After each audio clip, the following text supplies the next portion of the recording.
কিন্তু এই যে মেয়ে, তুমি যে 8-10টা ছেলের সাথে জেনা করেছো, তোমার ইজ্জতের কি হবে?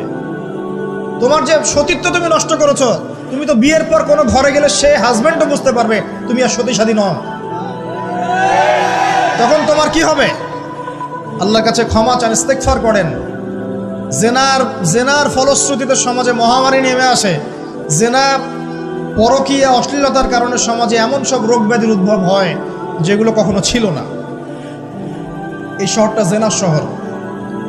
আমাদের এই ঢাকা শহর জেনার শহর। আপনাকে এটা বোঝার জন্য আমার লেকচার না শুনে আপনি পেপার পত্রিকা ঘাটেন, অনলাইন সার্চ করেন, দেখবেন এই শহরে আনাচে কানাচে জেনা হয় এবং ওপেন জেনা হয়। মানুষ জেনাকে হালাল মনে করে। এই শহরের যুবক যুবতী যারা একে অপরের সাথে বয়ফ্রেন্ড গার্লফ্রেন্ড কালচারে লিপ্ত আছে, এটাকে তারা হালাল মনে করে, কেউ হারামও মনে করে না।